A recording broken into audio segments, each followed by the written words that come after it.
konti na lang yung panahon. Medyo may edad na rin si Champ. Mm. Yun, tama ka dyan and I agree with you. And that's why ako, as you notice, hindi ko pinagbabawalan yung mga bashers. Sige lang. And that's how we learn. So, Mm. anything else, brother, that you Yun wanted lang to po, say?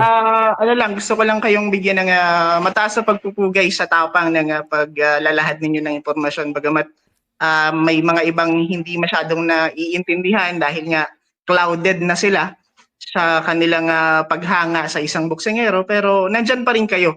Walang sugarcoating kung ano yung impormasyon ibinibigay ninyo, ano yung mga posibleng mangyari. Bagamat minsan nga, siyempre, ano lang yan kumbaga, komento mo lang naman yan, expectation mo lang. Hindi minsan sumasakto talaga doon, pero humaharap pa rin kayo at humihingi ng tawad sakali mang kinakailangan. Yun lang po, maraming salamat at shoutout kay James Vallejo po ng Buligay Brooks Point, Palawan. Maraming Thanks nga. salamat po. Shoutout Erning, salamat din. Alright, tapusin na natin to. JM, ikaw ba to? Wala kang video kasi. Siya. JM, okay. Okay na, bro. Hindi, boss pa, Sige. kaya lang ako napaakyat kasi yung kay Oyo din, medyo natawa ako eh. Pero hindi ko siya Hmm. para awayin, ano lang siya eh, doon ko nakikita yung pagiging solid kasi meros niya. Naintindihan ko siya, solid kasi meron siya, pero parang hindi niya kayang i-absorb kung ano ba yung pwede pang ika-improve ni Casimeros, ay ni Casimero, di ba?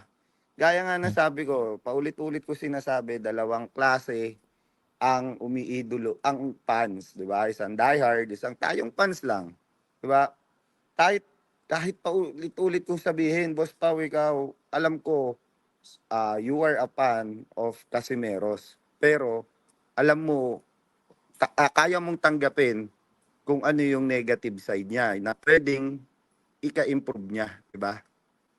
Di ba? Ito bang mga bashers na to, ito bang mga nangaaway sa iyo or alam mo yon yung mga pwedeng mang-away sa atin na pag narinig nila yung mga ganitong sinasabi, kaya ba nilang tanggapin yon na ano pa ba yung pwedeng ika-improve ni Casimeros? Kasi parang sila nag-i-stick na sila kung ano lang yung lakas ni Casimeros eh. Ni Casimero eh, di ba?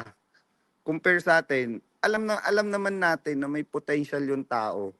Binibigay natin kung ano yung pwede na makatulong, 'di ba? Na yung kung ano yung nakikita natin na pwedeng makatulong pa sa kanya. Kasi pwede siyang maging next Manny Pacquiao, 'di ba? Pero yung tama din yung sinabi ni Wantok na yun nga, yung critics and then basher.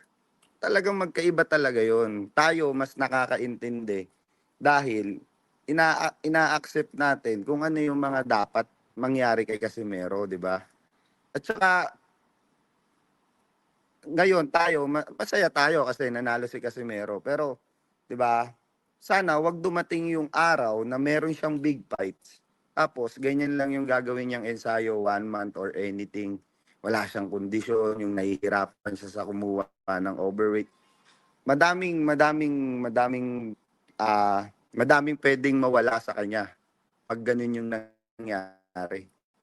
Na ito yung isang buwan lang siya mag-ensayo, yung ganito, ganyan. Yun yung mahirap eh. Kaya ako, Boss Pao, again, hindi ako against kay Casimeros. Ako tinitignan ko lang kung ano ba yung pwedeng i-improve ng tao. Kasi ayaw kong nakakakita nang nag-i-stick ka lang sa kung ano ka. Hindi ka lalakas kung hindi ka nag-iensayo, hindi ka lalakas kung hindi mo ginagawa na hahanapin kung ano yung pwede mo pang i-improve sa sarili mo. Gaya ng sabi nyo, Boss Pau, reason why, bakit ano ba yung lahat na sinasabi nyo, kailangan manalo si Casimero ng round 1, round 3. Yan ang hindi maintindihan ng mga tao. Di ba? Kailangan manalo siya nun dahil pag hindi siya nanalo, pag hindi niya na-knockout yun, yung kalaban niya, mahihirapan siya, 'di ba? Totoo naman kasi sinasabi niyo nga rin wala sa kondisyon which is totoo. Kasi hihingalin siya, parang nangyari kay Uguni, Boss Pau, 'di ba? Eh kung tutusin yung tumalo ngayon kay Uguni, ilang beses pinabagsak si Uguni. Na nakalaban niya yung Pilipos 'yon, 'di ba, Boss Pau? Oh. Mm. So yun lang yun. Dapat intindihin niyo rin kung ano ba yung meaning ng critics at saka basher. Kasi si Boss Pau, hindi ko siya sa pinagtatanggol, sinasabi niya lang kasi matagal na siya sa mundo ng boxing. So alam niya yung mga pwedeng i-improve ng mga boxer. And first of all, opinion niya yan eh, 'di ba? Bakit parang nagagalit kayo pag yung ano niyo inaaway? So sa akin, Boss Pao, yun lang dahil halos lahat naman ng umakyat bukod kay Oyod, magaganda yung sinabi lalo na kay One Talks. Sobrang goods yung sinabi, 'di ba? Yun lang, Boss Pao. Again, ulitin ko. Hindi ako against kay Casimeros. Casimeros tuloy ng Casimeros. Kay Casimero, ang inano ko lang sa kanya, hindi naman ako, Boss Pao, alam mo naman, hindi ako mundo ng boxing, di ba? Basketball ako. Pero yung nagiging topic na conditioning and nutrition is, syempre, pwede ako makapagsalita nun kasi kahit pa paano, may idea ako. So, yun lang sa akin, Boss Pao. Out lang ako dyan, pero solid, Boss Pao. Congrats pa rin kay Casimero. Pero yun nga, ako, Boss Pao, sa akin, sariling opinion ko,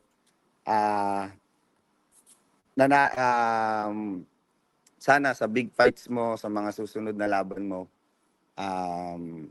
excel mo pa kung ano yung meron ka. Alam naman namin na meron ka pang pwedeng ilabas eh. Hindi mo lang yan nahahanap kasi nandun ka lang sa limit mo. Try to absorb kung ano yung opinion ng mga taong nakakakita na kung ano yung pwede mo pang gawin. Yun lang, Boss Pao. Thank you. Salamat. Salamat, JM. Thank you for the support. Salamat, JM. Thank you. Salamat. Okay. Papasok ka pa ba, Efren? Nandiyan ka pa sa backstage eh. May sabihin ka pa? Wala na po. Wala, okay. Hindi ka umaalis sa backstage eh. Sorry, Alright, sorry. it's okay. Alright, salamat. Okay. So I will have my last guest before I do my raffle. So walang video, pero kilala ko to eh. So ipapasukin ko lang. I don't know kung sinadya na walang video. King Lux, narinig mo ko? Narinig kita. King Lux? Ano, may video ka ba? Wala. Okay lang. Kamusta? There you go. Woo! Bro, Okay, I need nakita your mo ba? advice. Ayun. I need your advice. Oy, kamusta? Okay. Bro, ako kailangan ko ng advice mo eh. Balita.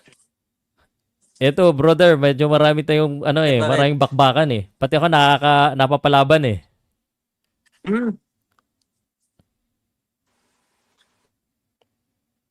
Natin.